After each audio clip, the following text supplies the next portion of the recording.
The Pacific Ocean was a kingdom of fear, steel, and silence.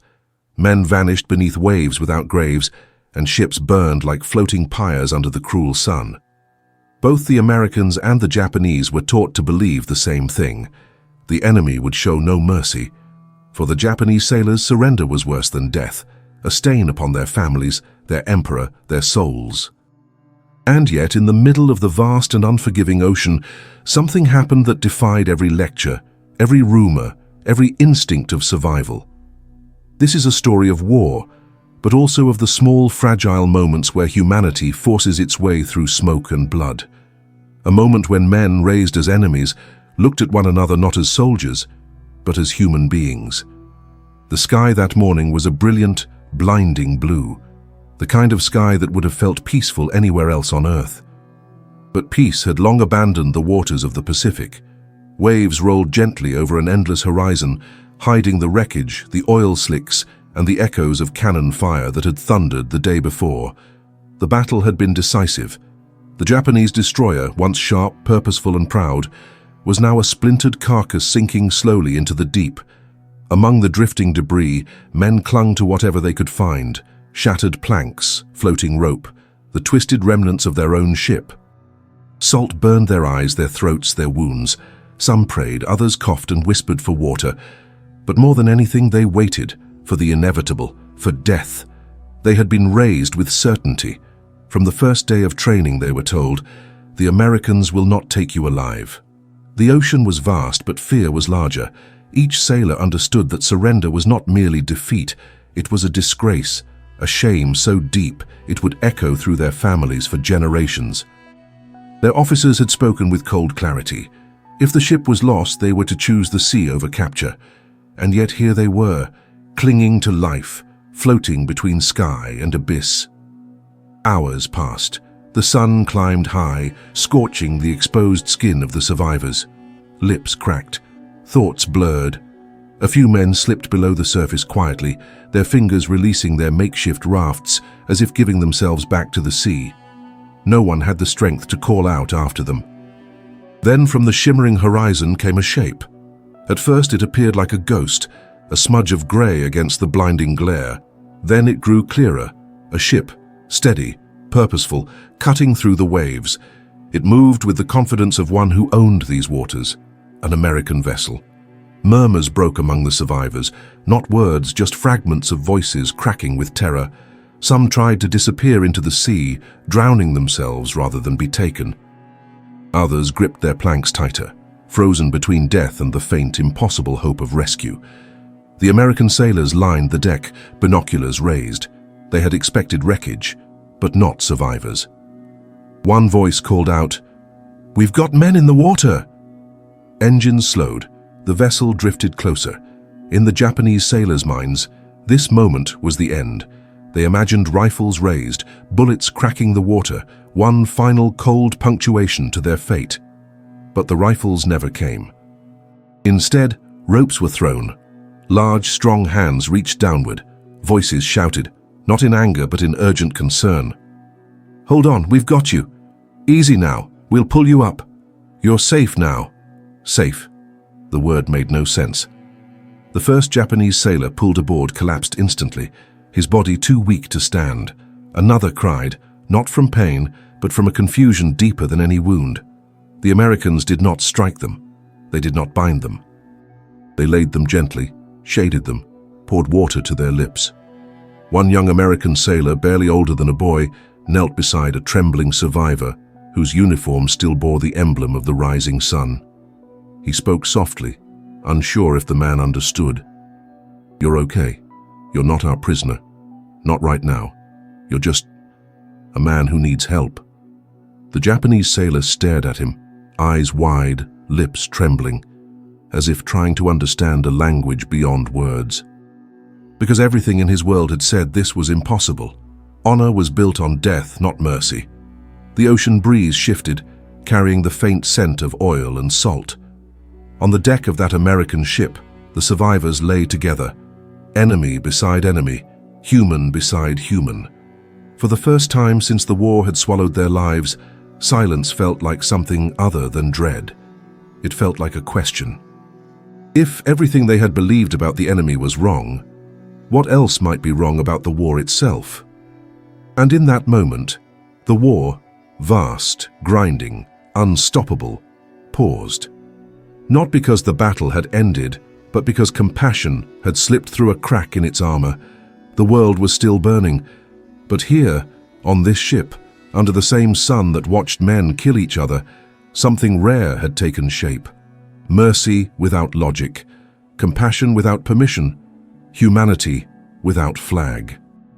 And none of them, not the rescuers, not the rescued, would ever be the same again.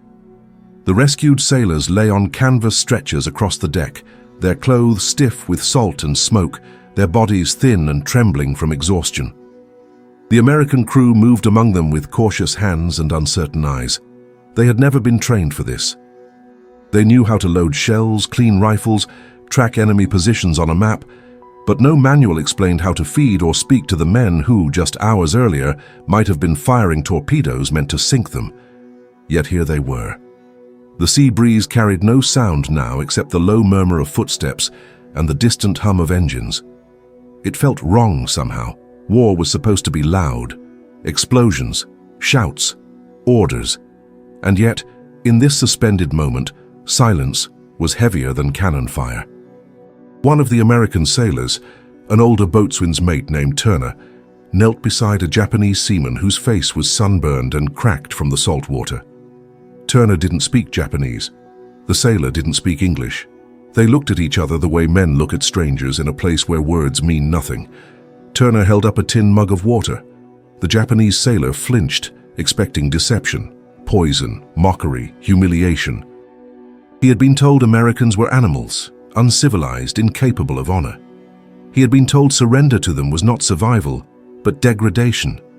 But Turner simply nodded, slow and steady, encouraging him to drink. The sailor's fingers trembled as he took the cup. The water tasted like life, like something he thought he would never feel again. Around them, similar scenes unfolded. A young American medic carefully cleaned a shrapnel wound on the arm of a Japanese radio operator. The man winced but did not pull away. He was too weak. The medic spoke softly as he worked, though the Japanese sailor didn't understand the words. But tone needed no translation. It was gentle, apologetic, almost brotherly. War tried to build walls between languages. Suffering tore them down. Soon, whispers began among the Americans. Are we supposed to be doing this? Command knows we've got them aboard, right? What if they try something? Even the officers felt the tension. Saving lives was the right thing, but right things in war were rarely simple. There were rules, some written, many not, and one unwritten rule was clear. The enemy was not supposed to look human, because once he did, killing him became harder. Below deck, 3 Japanese sailors sat together on a narrow bench in the infirmary. They were given blankets and dry clothes. Their wounds had been cleaned.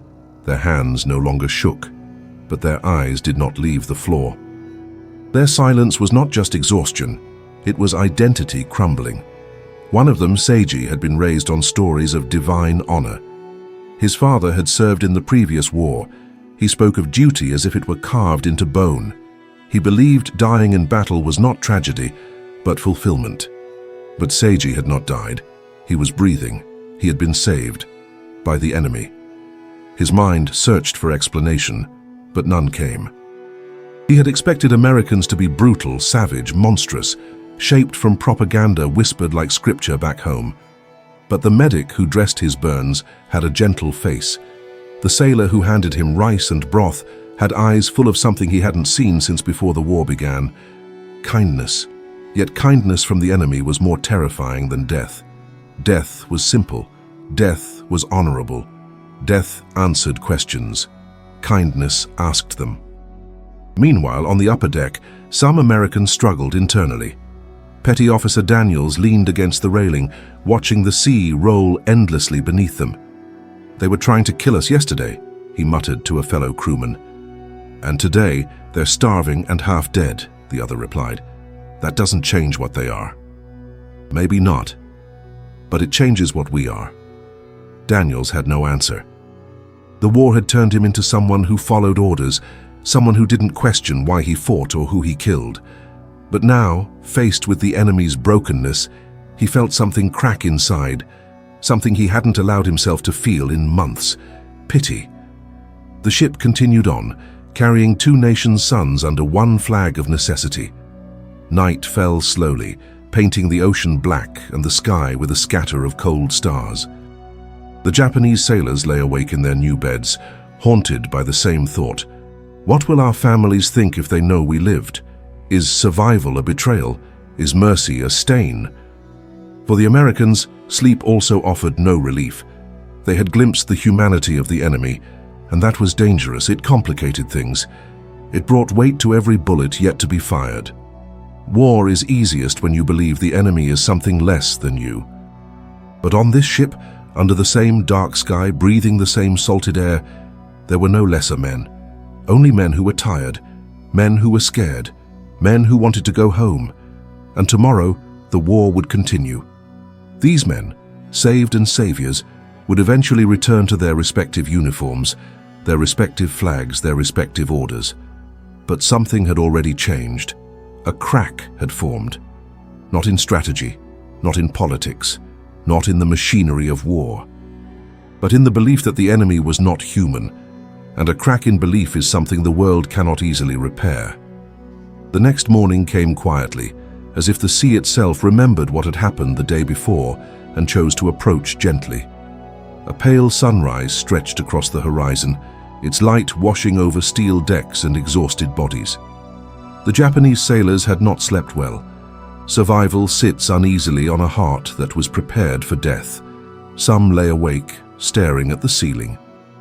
Others sat upright, their backs stiff, hands resting on their knees, their faces carved in a silence too deep for words. Their uniforms had been replaced with plain shipboard garments, American garments, and even this simple change felt like disorientation. Their identity, once defined by the rising sun stitched over their chest, now hung with nothing to cling to. They were alive, and that was the problem. Seiji's hands remained clenched in his lap, his fingers white from the force of it. In his mind, memories rose like ghosts. His mother lighting a lantern behind their home. His father's voice explaining that death in battle was the purest offering to the emperor. He remembered the pride he felt when he first put on his uniform, how he believed he had become something greater than himself, but now he felt smaller than a child. He had been rescued by those he was told were demons, and worse, they had shown kindness. Kindness wounds deeper than hatred. It removes certainty. Across the room, another sailor, young, barely 18, whispered broken words in Japanese. His voice cracked, the way a child cries when trying not to. A corpsman, hearing the sound, stepped closer, unsure what to do. He didn't speak the language, but he recognized that sound anywhere, grief that had nowhere to go. Very carefully, the corpsman sat beside the young man. He didn't touch him, didn't speak. He simply sat. A full minute passed, then two. The boy's breathing steadied. The corpsman remained.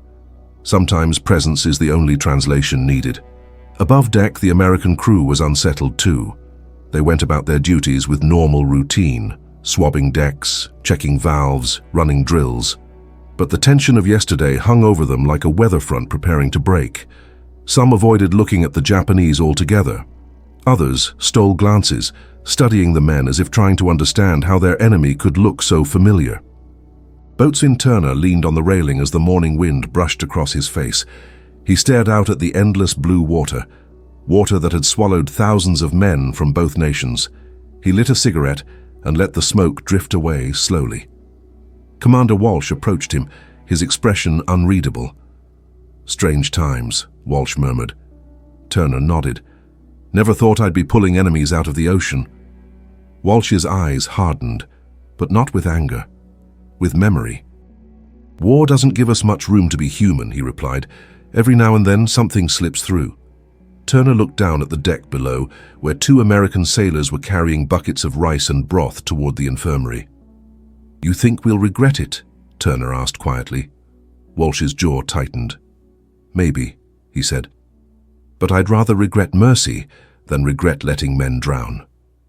He walked away before Turner could answer. Later that afternoon, the rescued sailors were brought to the mess hall. The room was loud, metal trays clattering, boots on steel floors, silverware striking bowls. But the noise fell to a hush when the Japanese entered. Dozens of American faces turned. Some were curious, some distrustful, some guarded, some conflicted. The Japanese sailors hesitated, unsure whether to move forward. One started to bow instinctively, a gesture of apology, gratitude, or simply habit, but froze mid-motion, unsure what meaning it would carry here. A Marine corporal stepped forward. He was tall, with a stern jaw and arms corded with muscle, the kind of man whose presence carried weight. The Japanese sailors stiffened, expecting anger.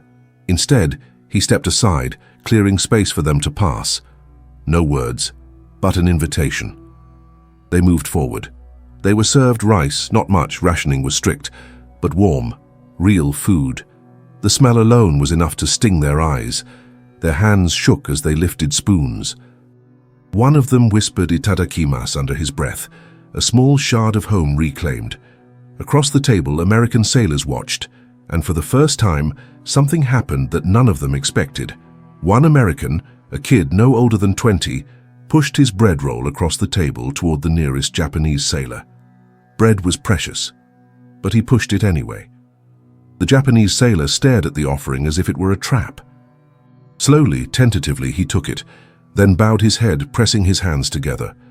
The American raised his hand awkwardly in greeting. They didn't share a language, but they shared hunger. They shared youth. They shared the fear of dying far from home. In war, people talk about enemies, but enemies are often just young men told old lies. Later, as evening approached, a light rain began to fall over the deck, pattering gently against steel. Some of the Japanese sailors were allowed to come topside for fresh air. They moved carefully, respectfully, always aware of being watched, always aware of the unfamiliar freedom they had been granted.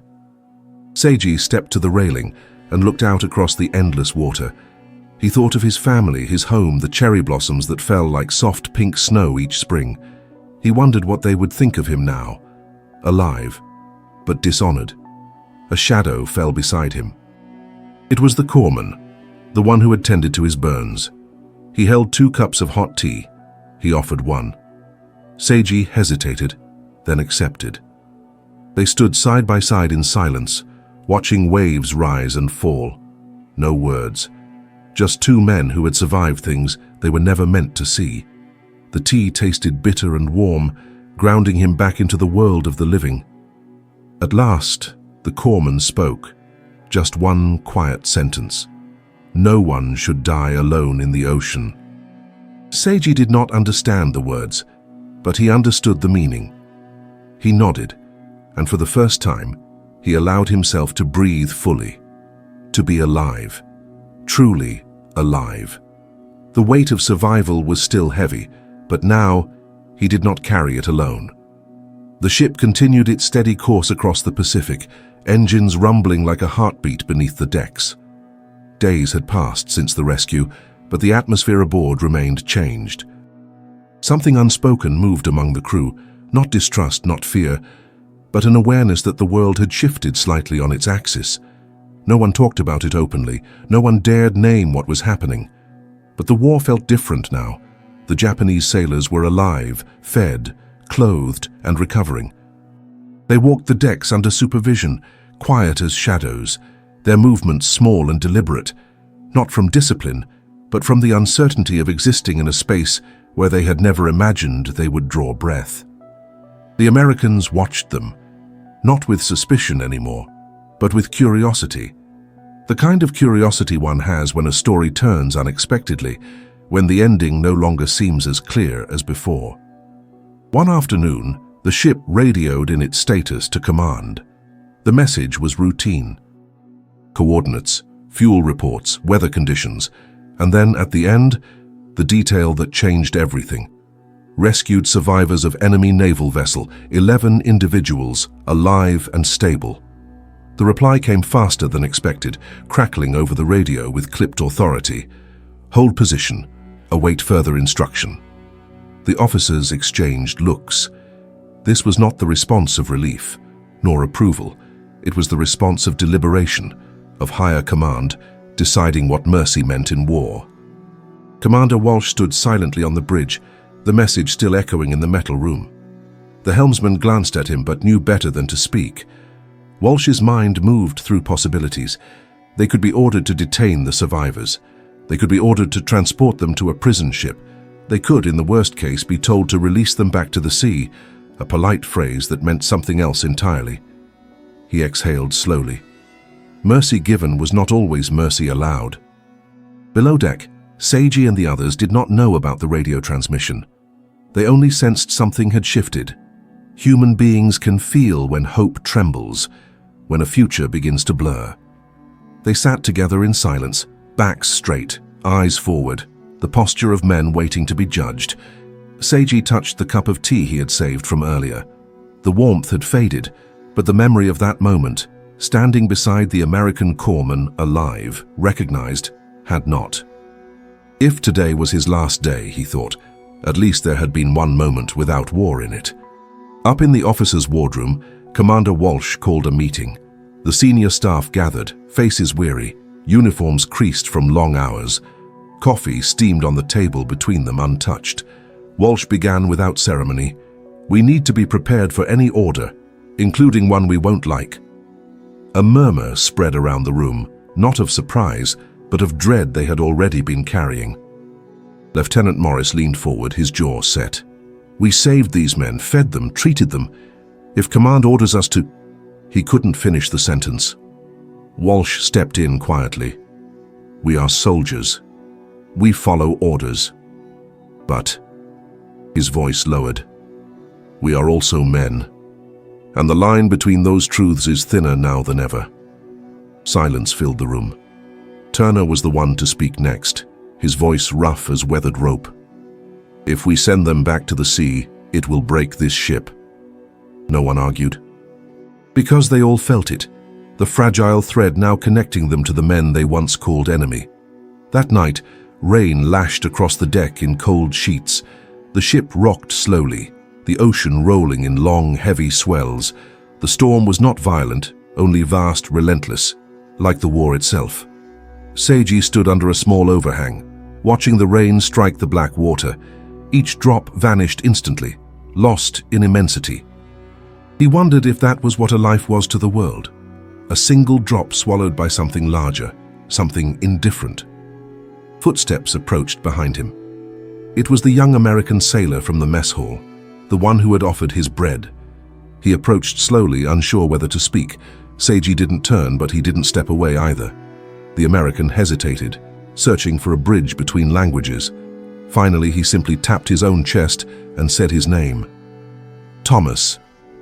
Seiji blinked, surprised. Names are sacred in war. Enemies were not meant to have them. After a long moment, Seiji touched his chest as well. "Seiji." Thomas smiled. Not wide, not bright, just soft. The rain continued. Two human beings stood beneath it. No nations, no flags, just names. The next morning, the radio crackled again. The message was short, final, uncompromising. Transport survivors to nearest holding facility. Minimal interaction. Maintain standard prisoner protocol. Standard prisoner protocol. The words tasted like iron. They did not mean violence, they did not mean cruelty, but they did mean distance, isolation. Cold separation between us and them. A return to the world where mercy had no place, and the enemy was once again faceless. Commander Walsh folded the message slowly, as if delaying reality by seconds might change it. He walked to the infirmary. Seiji looked up when Walsh entered. The room was quiet, the air still. Walsh's voice was calm. Steady, professional. "We are instructed to transfer you to a military facility. You will not be harmed. You will be cared for. But our time together on this ship is ending." Seiji did not understand the words, but he understood the tone. The world was returning to what it had been before. The small, impossible bridge between enemies would not be allowed to stand. Walsh paused, then, breaking every rule of rank and war, he bowed. Not deeply, just enough. Seiji's breath caught. Taebafaid from the enemy was not mercy. It was recognition, a confirmation of what had happened here, something human, something forbidden, something unforgettable. Dawn came the way it often does at sea, grey first, then thin gold, then a slow unveiling of distance. The orders were clear. The ship adjusted course. The engines hummed with new purpose. Below deck, the rescued sailors felt the shift in their bones. Direction has a sound, even if you don't know the destination. They were assembled gently but firmly, escorted in small groups, given coats against the morning chill. No one was cuffed, no one was dragged. The Americans did not look at them as trophies. They looked at them as men being moved by a machine larger than any person aboard. Thomas hovered at the edge of his assignment, regulation cap pulled tight. He wasn't supposed to linger, he wasn't supposed to talk. But when Seiji passed, Thomas lifted a hand to thigh height, a small wave almost invisible. Seiji noticed. He gave a nod that looked like breathing. On the open deck, the wind cut through cloth and skin with the cleanliness of a blade. The sea rose and fell in long, patient swells, as if repeating a vow that outlasted flags. A landing craft rattled in its davits, lowered by calloused hands that had learned to trust steel more than prayer. The Japanese sailors were guided aboard, seated along the benches in two facing rows. The coxswain checked his lines, checked his fuel, checked the horizon for moods he could neither name nor bargain with. Commander Walsh came down the ladder last. He didn't address the survivors. That would have been against protocol. He simply took his place near the stern, one hand on the rail, eyes forward. When the boat released and the ship above slid backward in scale, he felt something not unlike grief. You can lose people you never had. The landing craft slapped across the chop, spray kicking up in cold bursts that tasted like the inside of an old prayer. Seiji kept his eyes on the seam where sea met sky, counting the seconds between impacts the way a child counts heartbeats to reassure himself that it's still there. An American sailor across from him, a kid with freckles arranged like a constellation no one had named yet, braced his boots and grinned reflexively when the hull slammed down.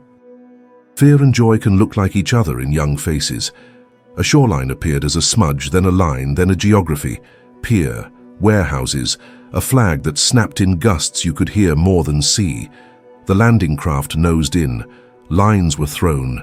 The boat became a room, the dock, a door. They walked up into a morning that smelled like wet wood, diesel, and distant coffee. Trucks waited, olive drab, canvas-backed, with benches that remembered other passengers. The survivors were counted, recounted, recorded. Pens scratched on clipboards with a discipline that tries to hold chaos by the throat and convince it to behave. On the ride, the road made a wider sea of the world.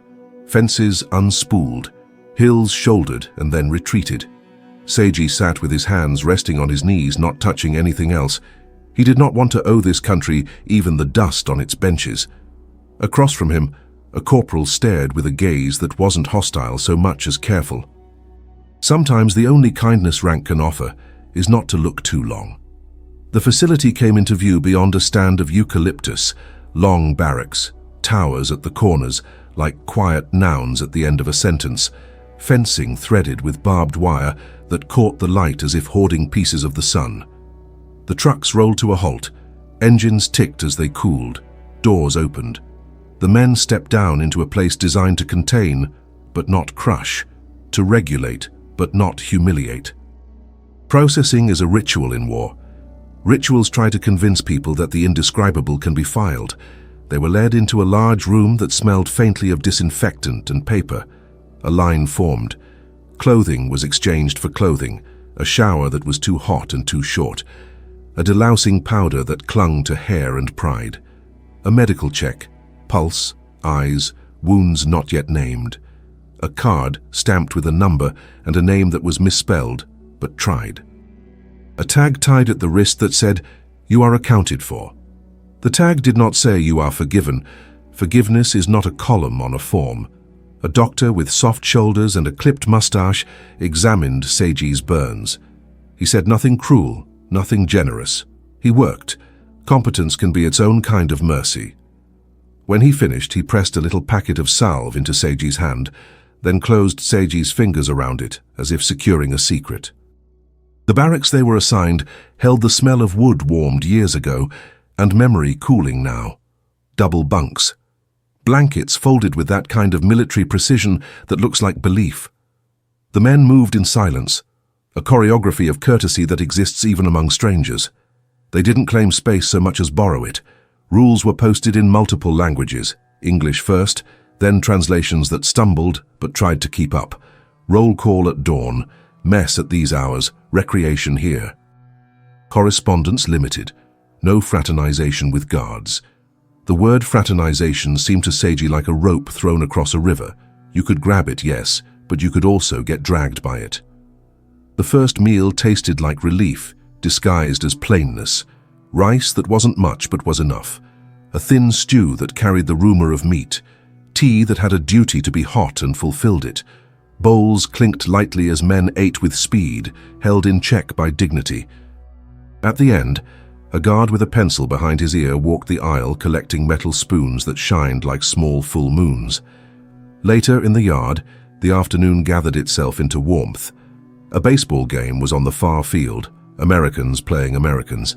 The crack of the bat a punctuation mark that wrote joy into air that wasn't sure it could hold it. Some POWs drifted to the fence and watched. Not for the game, for the faces. Laughter is proof of something you can't put in a report. An older Japanese petty officer named Nakahara touched the fence lightly, as if checking whether reality still had edges. He had been a fisherman before the war. He knew nets, tides, and how to read the sky when it was lying. Now he read boys pretending to be men again for 9 innings. On the 4th inning, a foul ball hooked up and over landed on the dirt at the edge of the yard. It rolled to a stop near Seiji's boots. He looked at it as if it were an animal unsure whether to bite or be tamed. He picked it up. It was scuffed, honest. A guard approached, palm raised half sheepish for the return. Seiji tossed the ball softly. The guard caught it and nodded thanks, then hesitated and, breaking a dozen unwritten rules and exactly 0 written ones, mimed a swing. You? Seiji smiled without showing his teeth and shook his head.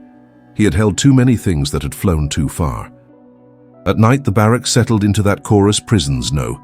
Coughs, a bunk creaking like an old boat, somebody whispering a prayer to a god who forgives mispronunciation if the heart is exact. Seiji lay awake, staring at the frame slats above him, noticing the little gouges someone had carved long ago.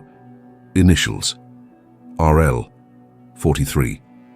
There is a fellowship among ghosts who obey curfew. He thought of Thomas, of the deck in the rain, of a name spoken across a distance smaller than ideology could tolerate.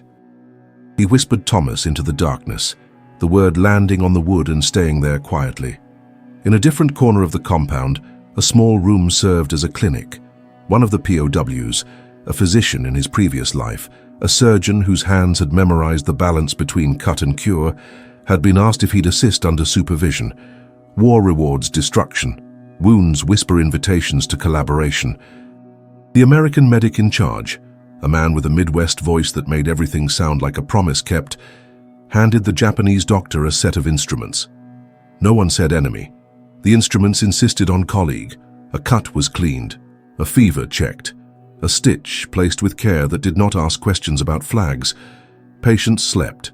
The 2 men washed their hands in the same basin, water running clear at last. In the mailroom, a place where paper and longing were sorted with equal care, letters were stacked in bundles secured by twine and a faith in order. POWs could write home, though delays were long and censored. Seiji took a sheet and stared at it as if it were a shoreline he didn't deserve to reach. He wrote slowly, characters careful as footsteps on new ice.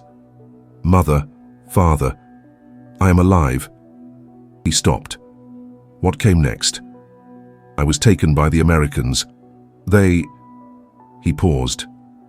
The grammar of mercy is complicated. They did not kill me. He folded the sentence, and with it folded a century of instruction. He wrote about the ocean. He did not write about shame. He mentioned tea. He did not mention Thomas. He signed only his given name, as if being a son had to happen before being a soldier again. Across town, in a barracks where the walls held different conversations, Thomas sat on his bunk and wrote too. "Ma, you always said a good man is good when nobody is looking." We pulled 11 out of the water.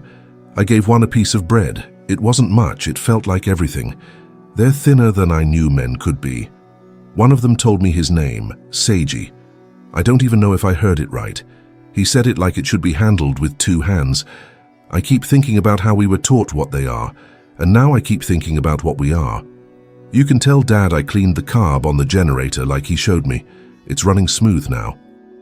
I guess all machines want the same thing, someone to pay attention. Love, T.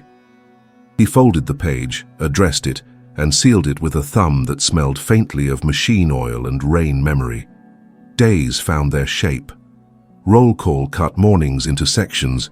Meals put commas in the hunger.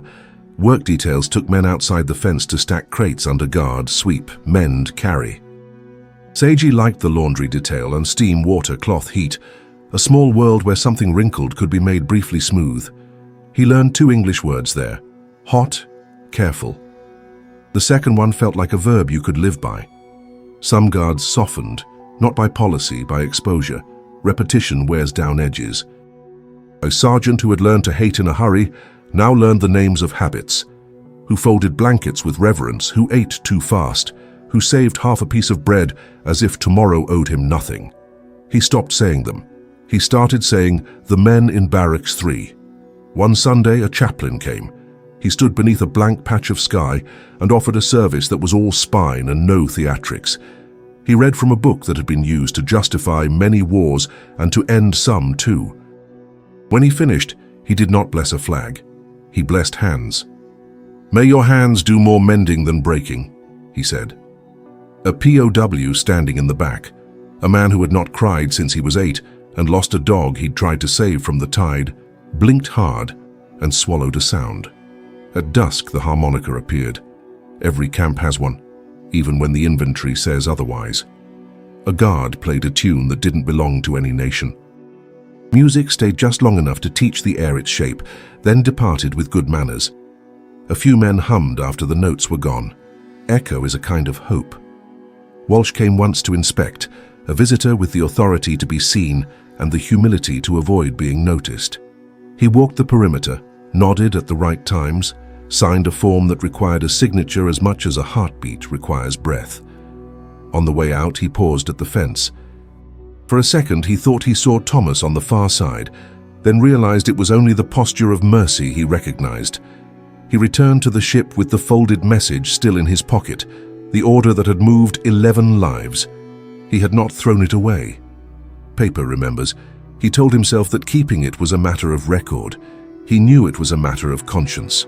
One evening, clouds walked across the sky with the slow confidence of animals that fear nothing. The yard smelled faintly of eucalyptus again, crushed by boots that didn't know they were making a scent. Seiji sat on a step with a pencil and the leftover corner of a letter form. He wrote 3 lines without thinking, the way the body sometimes remembers the childhood of its hands. A bowl of thin rice steam rises like homeward birds. Barbed wire counts them. He looked at the lines. He did not know if they were good. He only knew they were true. Later in the dark, a whisper that wasn't language crossed the barracks, the sound of a man thanking a day for not doing more damage than it had to. On the other side of a thin wall, a guard turned on his cot, faced the opposite direction, and did the same. The war continued outside the fence with its usual appetite. Ships burned. Islands were argued with artillery. Planes wrote arguments no one could read until they landed. But here, between barbed wire and breakfast, something persisted that the war kept failing to kill. Not peace. Peace is a treaty word. Not forgiveness.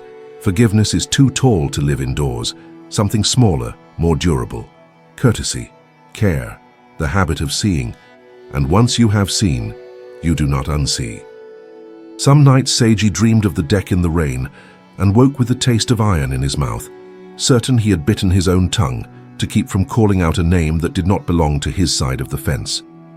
Some mornings Thomas woke before Reveille and went outside to look at a sky that was the same color regardless of who owned the land beneath it.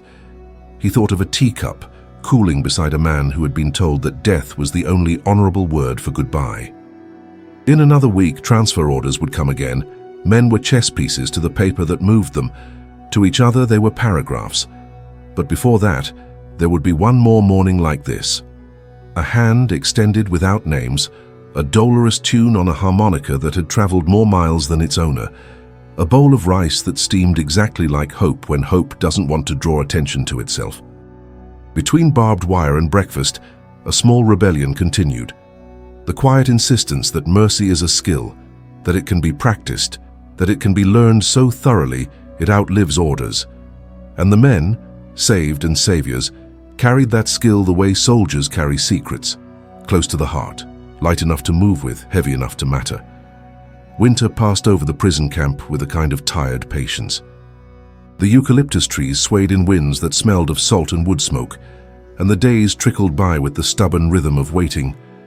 War is loud, but captivity is quiet, and the quiet can change a man in ways bullets never could. Seiji no longer counted days. Time inside the wire did not move forward or backward. It hovered. The camp routines were predictable: roll call, work detail, meals, rest. But something deeper shifted beneath the surface of those repetitions. The Japanese prisoners began to talk among themselves again, not about strategy, not about victory. Those words had grown brittle. They spoke instead of gardens, of fishing boats, of sisters' laughter, of old teachers who smelled like ink and coal. They remembered they were human before they were soldiers. One morning, frost clung to the barracks roof in a thin silver crust. Seiji woke early and stepped outside. His breath fogged in the air. He stood by the fence, the barbed wire outlined in delicate crystals, as if even the war itself had been paused and decorated by winter. On the other side of the campyard, a guard on patrol stopped and rubbed his gloved hands together. The guard was young, younger than Seiji, younger than Thomas, maybe 19. His face had the softness of someone who had not yet learned how to hide fear. Their eyes met briefly. No dislike, no distrust. Just two men awake too early in the cold. The guard gave a small nod, not permission, not apology, a greeting. Seiji nodded in return. A thread, invisible, fragile, real. Weeks later, the orders came. Transfer of prisoners to another facility farther inland. The war was shifting. New fronts were opening. Old fronts were collapsing. Resources needed to move, people too. The Japanese sailors gathered their few belongings, mostly paper and memories, and prepared to board the trucks again. Before departure, a final medical check was conducted. The same American corpsman who had once offered warm tea to Seiji on the ship now inspected his healing burns. He said nothing until the end, when the examination was done. "You'll be okay," he murmured. Seiji didn't understand the words, but he knew their shape. The tone had weight, the same weight mercy always carried. He bowed, carefully, slowly, with the dignity of a man who has learned the value of gentleness. The corpsman bowed back, shallowly, awkwardly, but sincerely. No one recorded that moment. War archives do not keep mercy. Only men do. On the morning of departure, frost cracked under boots as the prisoners filed into trucks. The engines rumbled awake, thick exhaust curling into the air. Some of the guards watched without expression. Some watched too closely. Some looked away.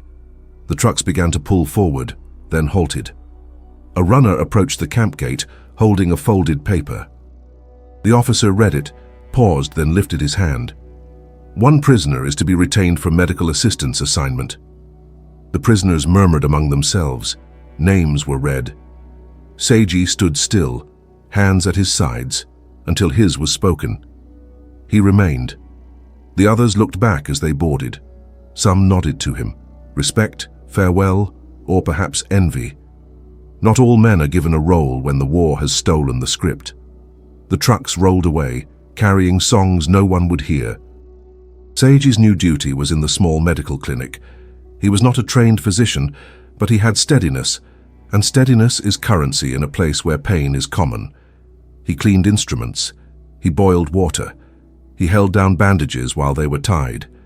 He learned English in muttered syllables from labels and instructions, from gestures and glances. The corpsman worked beside him. No orders dictated that they speak, but silence can become a barrier or a bridge. Here, it became a bridge. Days lengthened into something close to routine, not home but not void. Seiji learned to say careful, hot, wait, pain, okay. The corpsman learned to say daijubu. It means it will be all right. It means not yet destroyed. Sometimes, after long hours, they shared tea brewed weak and thin, but hot enough to remind the bones how to live. Then, one afternoon, months later, letters arrived. Postal delays in wartime are measured not in days, but in heartbreaks avoided or delivered. The mail clerk read names with care. Prisoners stepped forward one by one. Seiji's name was called. The envelope was worn soft at the edges, as if handled many times. The handwriting was familiar, his mother's. He opened it slowly, fearing each word might be a blade. Seiji, my son, we heard you were lost. We prayed for you. Your father does not speak of it, but he lights the incense every morning. You are alive. Live well, even if you are far away. Come home when the war ends. We wait. No shame, no judgment, just a door left open. Seiji closed his eyes. He had expected condemnation.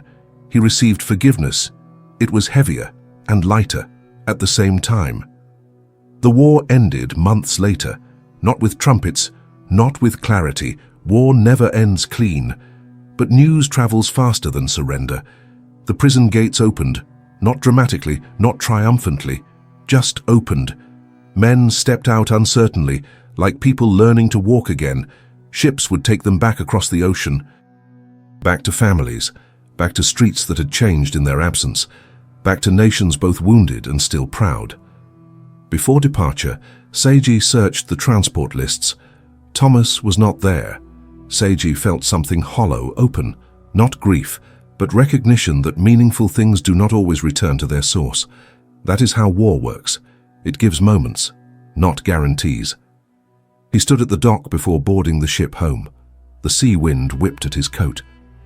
The ocean rolled out before him, endless, powerful, neutral. He whispered Thomas's name once, not to call, to remember. Names are anchors, even in deep water. The voyage home was long, but different this time. Seiji stood at the rail as the shoreline of his homeland slowly emerged from the mist. Mountains he remembered from childhood, smelling of pine and soil, untouched by cannons. But he was not the same man who had left. He had gone to war believing honor required death. He returned believing honor required seeing the enemy, seeing oneself, seeing the small mercy that survives inside even the darkest machinery. He stepped onto the dock. His mother was waiting. She did not ask how he survived. She simply held his face in her hands and said, "Welcome home." Something broke. Something healed. At the same time, war does not end when the guns fall silent. It lingers in memory, in dreams, in the small habits of the hands. But sometimes among the wreckage, something else remains, something that refuses to be erased. On a ship in the Pacific, men who were taught to hate one another shared water, bread, warmth, and breath. On a prison yard, strangers learned to speak without words. A medic bowed to an enemy. A sailor whispered another man's name into the quiet. No treaty records these things. No monument carries their weight.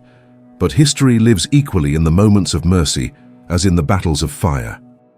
And somewhere on opposite sides of two oceans, two men grew old knowing that once, for a brief, impossible moment, war did not win.